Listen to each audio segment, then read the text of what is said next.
Salut, c'est Eos, bienvenue à tous les héros quotidiens et une très bonne année à tous 2022, je vous souhaite le meilleur pour tous.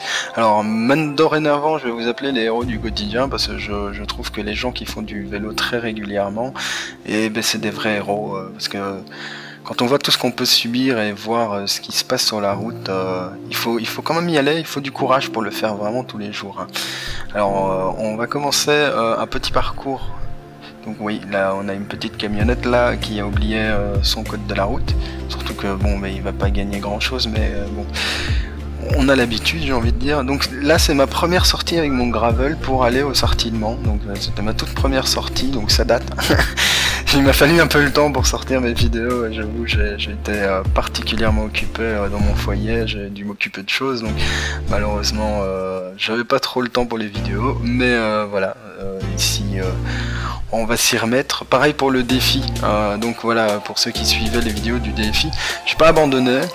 Il faut savoir que même à l'heure actuelle je suis assez content. Bon, j'ai pas vraiment évolué, c'est aussi pour ça que j'ai pas fait de vidéo, parce qu'il s'est pas passé grand chose. Mais par contre, ce qui est bien, c'est que j'ai pas lâché, donc même dans les périodes de fête, j'ai pas pris de poids, et donc là je recommence à descendre, et je vais recommencer le régime, mais bon, je vous expliquerai tout ça dans une daily ups que je ferai incessamment sous peu. Donc aujourd'hui, on va aller jusqu'au sorties de Mans parce que je sais que c'est un trajet qui peut paraître compliqué pour des néophytes, alors que en vrai, une fois que vous savez un peu grimper une côte, il est pas difficile. Maintenant, c'est long, quoi. Je veux dire, il faut savoir un peu grimper, quoi. Ça, c'est vraiment le b.a.-ba. Donc, si vous n'avez pas un minimum d'habitude, si vous êtes liégeois, n'hésitez pas à vous entraîner sur le Ravel 38. Moi, j'ai commencé à grimper là-bas. Donc, le camion là qui m'a laissé passer, il a ralenti et tout. Franchement, c'était vraiment sympa. Je préfère le dire.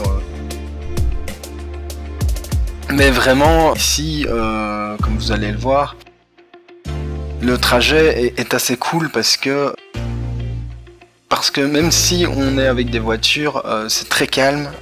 Bon, oui, je dis pas qu'il n'y a pas quelques petits couacs, hein. Bon, évidemment, il y a des mecs qui vous frôlent, parfois ça arrive.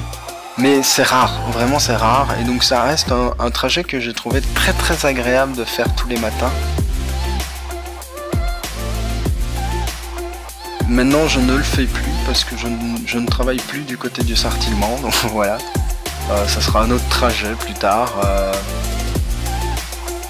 Et puis là pour le moment je suis en télétravail, donc évidemment je me déplace pas trop en vélo, donc c'est aussi pour ça que les vidéos sont un peu réduites, c'est parce que pour le moment j'ai d'autres chats à fouetter, quoi. J'ai notamment aussi d'autres projets personnels, donc c'est aussi pour ça que je bosse vraiment sur beaucoup de choses et j'ai juste pas mis la priorité sur cette chaîne. Mais j'ai envie de revenir parce que j'avoue que ça me manque. Simplement ça me manque. Ça me manque de plus partager mes trajets. Alors ici on a la nouvelle BD que j'adore. Alors moi j'ai tendance à monter sur le Ravel ici. Alors j'ai déjà eu des remarques avec des piétons et tout. J'ai même une vidéo où je me fais engueuler parce que soi-disant j'avais pas le droit de rouler là. Il faut savoir que ça reste le Ravel et que ça reste cyclo-piéton. Alors le piéton est prioritaire certes, mais on ne peut pas obstruer la voie. Je vais pas rappeler le code de la route sur le Ravel systématiquement, mais voilà, donc surtout que cette fois-là, bon, je roulais lentement parce que je roule toujours très lentement, et donc me faire engueuler, c'est toujours quand je roule lentement en fait que je me fais engueuler. Si je roule vite, j'ai pas le temps de m'engueuler, donc du coup ça nous pousse pas à être prudent, parce que si à chaque fois que t'es un peu lent et que tu fais un peu peur à la personne, tu te fais engueuler, ça pousse pas à vouloir être prudent, vu qu'après t'as juste envie de tracer pour pas entendre les gens te gueuler dessus, quoi. Donc voilà, mais bon, c'était peut-être avant aussi, parce que ça fait quand même très longtemps que je me suis plus vraiment, à part l'histoire à l'aquarium, si vous n'avez pas suivi, il y aura une vidéo qui va suivre par rapport à ça. Mais à part ça, en général, franchement ces derniers temps, ça s'est super bien passé, il y a eu des beaux dialogues et tout, j'ai aussi une vidéo là-dessus. Et donc voilà, je pense quand même qu'il y a de l'amélioration, vraiment, je reste très positif toujours, hein, moi c'est mon truc. Et puis voilà, c'est quand même très sympa, regardez là, c'est parce que je ne décris pas trop le chemin, parce que j'imagine que si vous êtes liégeois, vous le connaissez très très bien, donc je vais vers les quais, c'est à partir d'ici que je vais commencer à vous expliquer le chemin. Mais vraiment ici on voit très bien que une fois que vous êtes sur le Ravel, que vous roulez cool, ça se passe super bien. Moi, le matin je kiffais vraiment ce trajet. vraiment ce que je regarde le plus dans cette période-là, c'était vraiment le trajet. Il était vraiment chouette. Alors je vous dis pas fin de semaine quand j'étais que en vélo mécanique, parce que j'ai eu l'occasion d'avoir un vélo électrique qu'on m'a prêté. Justement, mais quand j'étais que en mécanique, fin de semaine, j'étais rincé quoi. Franchement, c'était vraiment chouette. Donc ici, je prends le nouveau quai des Ardennes. Moi j'aime beaucoup parce que du coup on peut rouler vraiment à fond aujourd'hui, c'est pas comme à l'époque où malheureusement je trouve, enfin moi j'aimais vraiment pas le Ravel qui est là sur le côté et du coup j'allais de l'autre côté de l'eau, mais c'était pareil, il y avait beaucoup de piétons donc il fallait faire attention, donc c'est vraiment un gain de temps ce passage-ci, depuis qu'il existe, c'est vraiment un gain de temps quoi. Et non franchement Liège pour le moment, enfin j'ai roulé peu cette année, j'ai roulé peu, j'ai fait 6500 km à peu près, donc j'ai roulé peu, j'ai fait à peu près 9000 l'année précédente, mais bon, 2 voyages que j'ai pas fait, enfin j'ai pas pu voyager cette année, donc évidemment déjà là vous enlevez 1000 km d'un coup, c'est vrai que ça fait un peu mal quoi. Et puis j'ai pas fait de grosses sorties et tout comme l'année précédente. C'est quelque chose que je referais, mais là pour le moment j'ai pas eu la motivation on va dire, et puis pas forcément le temps non plus, donc voilà, ça sera un peu plus mitigé, enfin il y aura moins justement il y a moins de vidéos à cause de ça aussi, c'est que j'ai rien fait d'extraordinaire en vélo à part mes balades habituelles etc. Donc voilà, je vais quand même essayer de faire 2 vidéos par mois, et il y a toujours mon voyage en France qui est en cours de mon... Je vais vraiment essayer de le finir, même si je sais qu'il aura moins d'attrait que d'autres vidéos. Attendez, ici, j'aimerais bien parler de cette situation parce qu'elle est un peu importante. Voilà, ici, il faut savoir que quand vous sortez ici de ce tunnel, en fait, ce tunnel, c'est vraiment dangereux. Vous avez techniquement la priorité de droite, il faut le savoir. Mais il faut vraiment y aller mollo. Et au début, j'y allais vraiment lentement, et donc du coup, les gens me laissaient passer, c'était vraiment sympa. Puis je prends ce sul, mais ce sul aussi est vraiment dangereux, surtout arrivé au bout. Il faut vraiment faire très attention parce que quand les voitures tournent, elles sont pas systématiquement bien placées sur la route.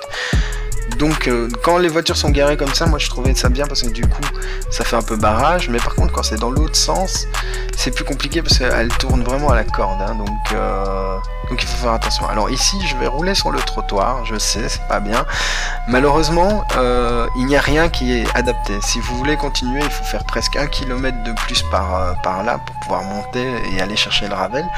Avant, je sais que c'était le Ravel officiel. Ils ont enlevé les panneaux, donc je sais pas si on peut toujours le faire. Maintenant, je roule au pas. Les piétons sont totalement prioritaires, je fais attention.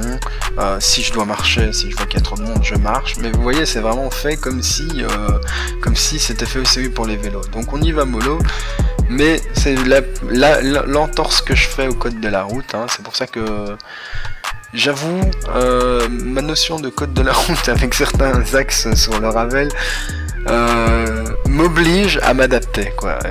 Et donc du coup, si un automobiliste me dit pour une bonne raison qu'il a fait une infraction, on peut en discuter aujourd'hui. Je pense que je suis arrivé dans cet état de grâce. Mais bon, il faut vraiment une bonne raison quand même, et surtout une question de mise en danger, surtout. En général, même si j'enfreins le code, c'est pas mon intérêt, comme ici, si je vois qu'il y a trop de monde, je descends du vélo. Voilà, c'est un peu la base, quoi. On met pas en danger les autres, quoi. Ça, pour moi, c'est la base. Après, il y a le code, et puis après, il y a les circonstances, quoi. Sinon, on s'en sort pas trop, tu vois. Enfin, parfois même c'est les circonstances avoir le code, mais c'est vraiment dans des cas extrêmes, quoi. Comme ici, moi je trouve que c'est un cas extrême. Faire 1 km de plus pour pouvoir aller récupérer un truc, c'est un peu insane, quoi. Donc ici je monte ce magnifique tronçon qui m'a fait me casser la gueule plusieurs fois parce que en fait il n'y a qu'une partie qui est vraiment cyclable, alors tout le monde va dessus, même les piétons, parce que personne n'aime marcher là où il y a les pavés. Et pourquoi ils ont pas tout asphalté, je ne comprends pas. Là vraiment c'est le truc, en plus c'est casse-gueule, en plus la végétation pousse vu que personne ne marche. Enfin, c'est vraiment la folie cet endroit. Et donc voilà, ici on arrive dans la rue de la Belle Jardinière. Donc ici, en fait ça c'est le petit spot pour pouvoir aller dans la rue de la Belle Jardinière sans devoir passer par la côte, là, la route automobile qui est techniquement qu'on peut emprunter, mais il faut être hardi. Moi j'ai déjà vu des mecs monter là, par là, je l'aurais pas fait. Perso, vraiment je l'aurais pas fait. Maintenant bon, chacun fait comme il le sent, chacun fait comme il veut, donc voilà. Là je fais toujours un point ravitaillement parce qu'évidemment quand on est chargé, et puis même je sais qu'après la deuxième partie est assez ardue. C'est à partir de là qu'il faut vraiment démoler. Bon, déjà la première partie, hein, c'est là aussi où vous voyez les gens qui sont en vélo électrique. Après, je vous avoue que je me suis vite habitué à me faire dépasser par tout le monde. Parce que tout le monde, enfin, les mecs qui font ça depuis des années, vous le sentez, quoi. Vous pouvez pas rivaliser avec ces gens. Il faut juste accepter que vous êtes plus nul. Enfin, surtout que, bon, voilà, vous savez très bien mon état de poids, etc. Et sachez que 5 kilos en montée, ça fait toute la différence, hein, vraiment. C'est un truc de fou. Je l'ai ressenti notamment en voyage quand j'étais chargé. Quand vous êtes chargé, si vous chargez votre vélo, vous allez comprendre. Mais alors imaginez que vous avez ce poids-là sur vous. Quand vous perdez du poids, moi j'ai bien vu la différence parce que quand j'ai fait mes voyages en France et tout, j'étais à moins de 90 kg. C'est pour ça que j'aimerais bien retrouver ce poids-là, parce que, enfin même plus bas, mais parce que c'est vraiment... c'est agréable de rouler quand t'as 10 kilos de moins et quand t'as eu l'habitude de te traîner 100 kilos, tu vois. Ben tu sens directement les différences sur tes perfs, sur ta vitesse, etc. Et ici, dernièrement, j'ai été roulé. Même en prenant mon temps, j'étais sur des moyennes qui étaient des moyennes hautes de quand j'avais 5 kilos de plus, quoi. Donc il y a vraiment une différence, quoi. Ça se ressent. Mais on débriefera tout ça dans les vlogs attitrés, mais je trouve ça intéressant. Et puis voilà, donc ne vous démotivez pas non plus si vous avez un peu de mal en côte. Bah, c'est peut-être même les meilleurs trucs pour pouvoir perdre du poids ou s'améliorer. Donc il faut les faire, c'est dur, il faut tenir. Je l'ai fait tous les jours, ce trajet que je suis en train de vous montrer, je l'ai fait tous les jours.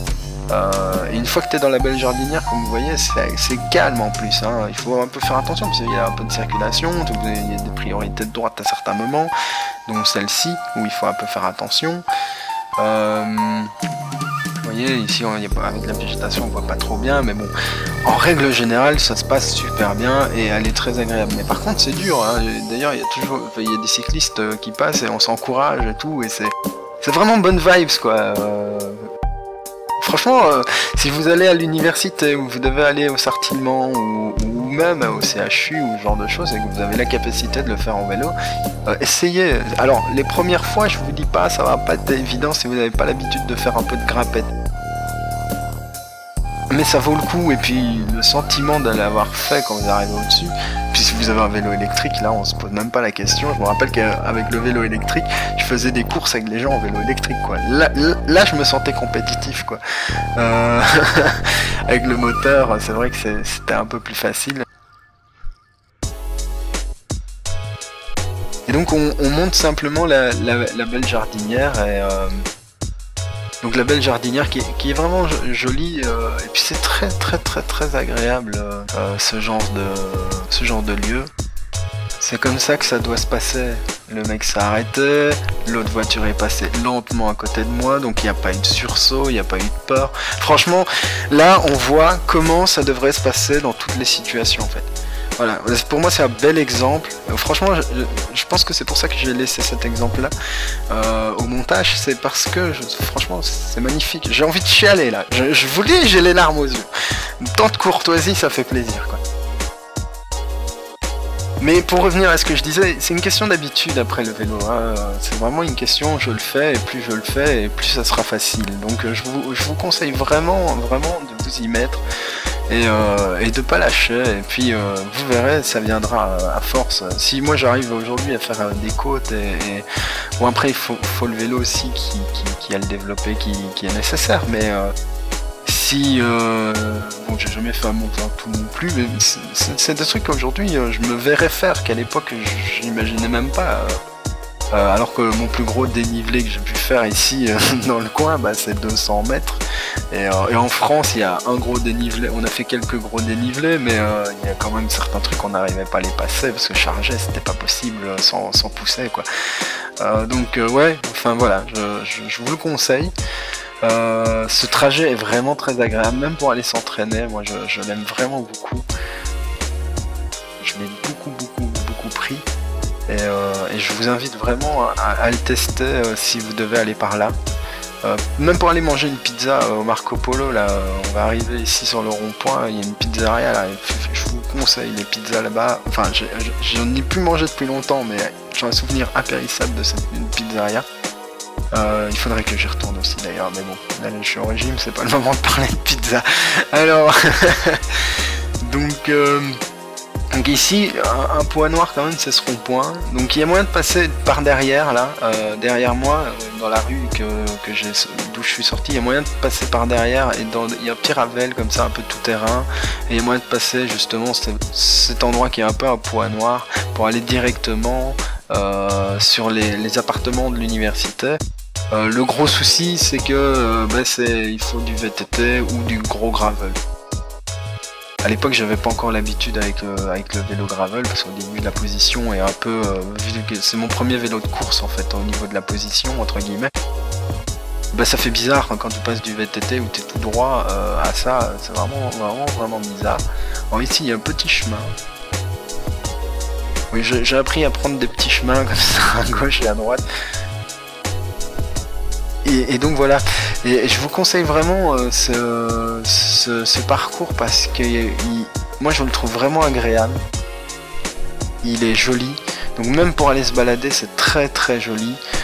C'est un peu physique, donc c'est quand même un challenge, donc le faire c'est quand même cool, mais vraiment c'est vraiment un parcours agréable. Donc voilà, je vous présente le parcours pour aller à l'université et au Sartillement, en espérant vous avoir montré quelque chose que vous ne connaissiez pas, ou en tout cas avoir pu vous donner l'envie de le faire si vous ne l'avez jamais fait. Allez dans les bois aussi, hein, il y a tellement de trucs à faire par là, vous pouvez redescendre sur Tilf aussi, enfin voilà, vraiment beaucoup de choses à faire par là. C'est vraiment un point d'entrée sur plein de parcours très intéressants à vélo. Donc voilà, en tout cas je vous remercie pour votre présence, votre soutien, vos commentaires et tout, ça fait toujours plaisir. L'année 2021 c'était un peu le début de la chaîne, donc l'année 2022 on va essayer de continuer. Par contre je ne me mets pas d'horaire et je continuerai à sortir des vidéos quand j'aurai envie de sortir des vidéos. Et donc voilà, je vous laisse avec la carte du tracé que j'ai emprunté pour arriver à l'université, et je vous souhaite une très bonne semaine à tous, et on se retrouve très vite pour un vlog. À très bientôt, ciao, et prudence sur la route.